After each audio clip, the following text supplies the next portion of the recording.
আসসালামু আলাইকুম ভিউয়ার্স, কেমন আছেন সবাই? আশা করছি সবাই ভালো আছেন। আমিও আলহামদুলিল্লাহ ভালো আছি। তো নতুন একটি ব্লগ নিয়ে চলে আসলাম আপনাদের মাঝে। তো এখানে সকালে মা মুরগি ভুনা করেছিল তার মেয়ের জামাইয়ের জন্য। যেহেতু সকালের নাস্তা করা হবে, তো এখানে মা রুটি বানিয়েছে, সাথে নারকেল সমুচা। তো আপনাদের ভাইয়া বলছিল যে এগুলো করতে, তো সেজন্য তার পছন্দের খাবারগুলোই করেছে। তো এরপর নাস্তা করে মেয়ের সাথে কিছুক্ষণ গল্প করেই বেরিয়ে যাচ্ছে। তো এখন বিদায় নেওয়ার পালা। তো মেয়ের মুডটা মোটামুটি ভালো ছিল। তো তার তো এমনিতেই ভালো লাগছে না যে তার বাবা চলে যাবে, তাই তার বাবার সাথে একটু ঢং করছিল। তো বাচ্চারা এরকমই, বিশেষ করে মেয়ে বাচ্চারা, তারা একটু বেশি বাবা পাগল হয় আর একটু ডঙ্গি বেশি থাকে। তো সে একটু তার বাবার সাথে গল্প করছিল আর বাবা তাকে কোলে নিয়ে আদর দিচ্ছিল। তো সে তো খুব খুশি, কিন্তু বিদায় তার দিতে ইচ্ছেই করছিল না। তো কাজে তো যেতেই হবে। তো এদিকে বাবা মেয়ের কাছ থেকে বিদায় নিয়ে চলে গেল।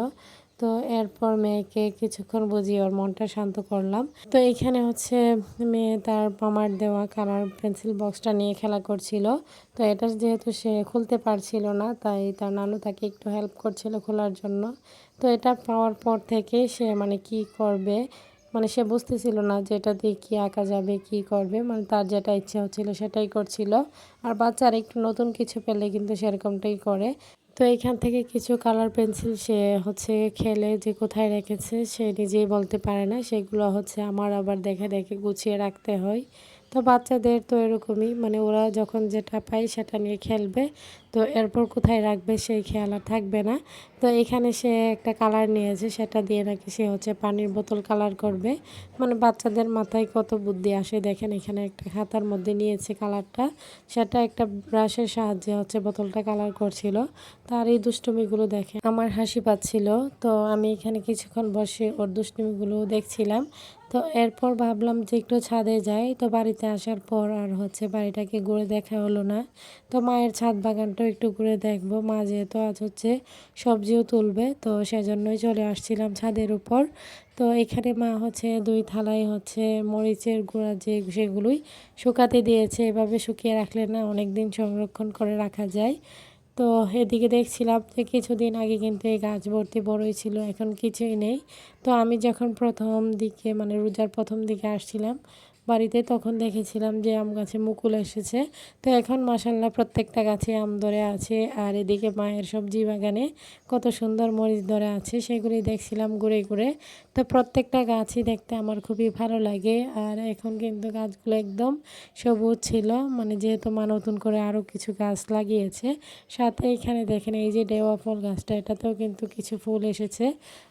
কিছু ডেওয়া ধরতেছে, আবার কিছু ফুল যেগুলো ঝরে পড়তেছে, এটাই হয়তো বা ডেওয়ার ফুলই বলা যায়। যাই হোক, আমি ধরে ধরে দেখছিলাম কোনগুলো ডেওয়া আর কোনগুলো ফুল। তো ভিডিও দেখতে দেখতে যারা এই পর্যায়ে চলে এসেছেন, শুরুতে লাইক দিতে ভুলে গিয়েছেন, তারা অবশ্যই একটি লাইক দিয়ে ভিডিওটি কন্টিনিউ করবেন।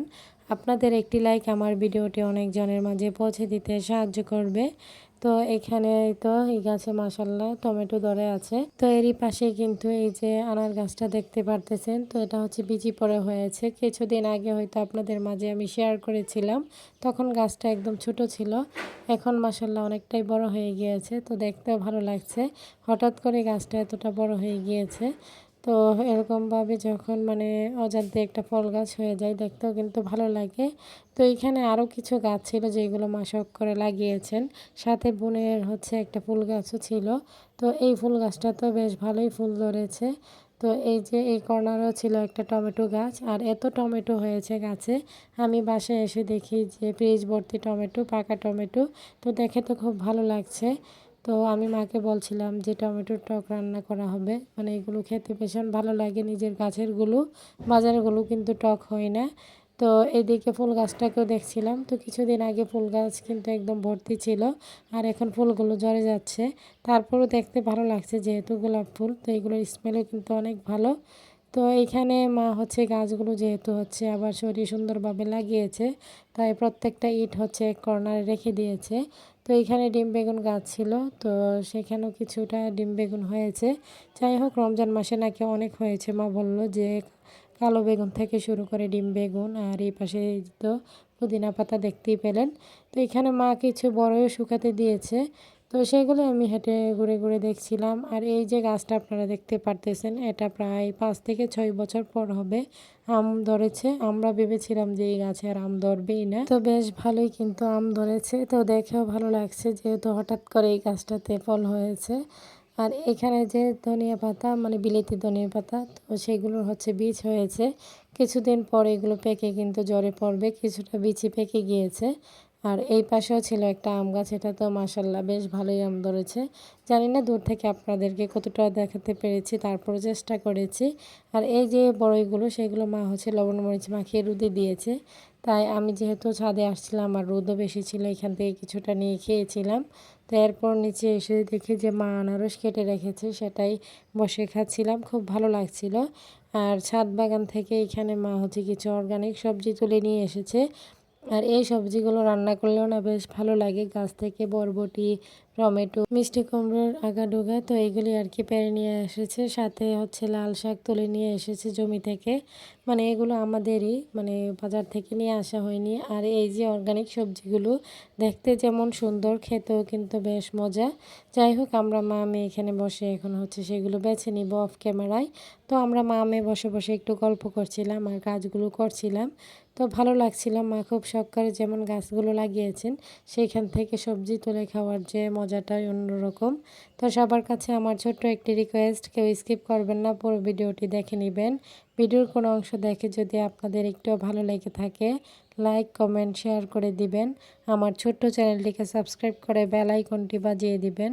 যারা নতুন ভিউয়ার্সরা জয়েন হয়েছেন, তাদের কাছে যদি আমার ভিডিওর কোনো অংশ দেখে একটু ভালো লেগে থাকে, সাবস্ক্রাইব করে পাশে থাকবেন।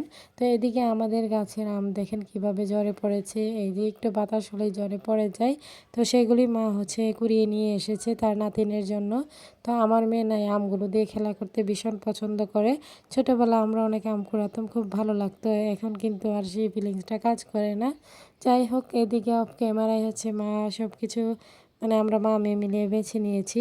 তো এরপরে এগুলো রান্না করার পরে কিন্তু আমরা দুপুরের খাবারটা খুব তৃপ্তি সহকারে খেয়েছিলাম। তো সেই ভিডিওগুলো হচ্ছে স্কিপ হয়ে গিয়েছে। তো এরপর সন্ধ্যার দিকে বোন এখানে হচ্ছে পেয়ারা মাখা করে নিয়ে এসেছে, ছোট ভাই আবার কাঁচা আম কেটে নিয়ে এসেছিল। তো পেয়ারা এবং কাঁচা আম দুটোই খাইতেছিলাম, খুব ভালো লাগছিল। তো এইখানে বসে অনেক গল্প হচ্ছিল সবার সাথে। তো ভালোই লাগে বাবার বাড়িতে আসলে সবার সাথে বসে গল্প করি। কাজিনরা আছে, ওরা বসে হচ্ছে মেহেদি পড়ছিল, তো ওদের সাথেও গল্প করছিলাম। আর এদিকে সবাইকে নিয়ে হচ্ছে এই যে পেয়ারা আর আম খাচ্ছিলাম। তো আজকের ভিডিও এই পর্যন্তই। সবাই ভালো থাকবেন, সুস্থ থাকবেন, আমার পরিবারের জন্য দোয়া করবেন। আসুন স্যারকে দেখে সবাই মাশাল্লাহ বলে দিবেন। সামনে নতুন কোনো ভিডিও নিয়ে আবারও চলে আসবো আপনাদের মাঝে। সেই পর্যন্ত সবাই সাথেই থাকবেন, আমার ছেলের জন্য দোয়া করবেন। তো এই গরমের মধ্যেও ঠান্ডায় অবস্থা খারাপ, মানে ঠান্ডা লাগলেও কিছুই খেতে পারে না। তো সবার কাছে সেই কামনাই করছি, মানে আল্লাহ যেন সবার দোয়ায় ওকে শেফা দান করেন। তো বছরের প্রথম আম খাচ্ছিলাম, ভালোই লাগছিল, মানে এই বছরের প্রথম আম। তো আম খেতে কার না ভালো লাগে। আল্লাহ হাফেজ।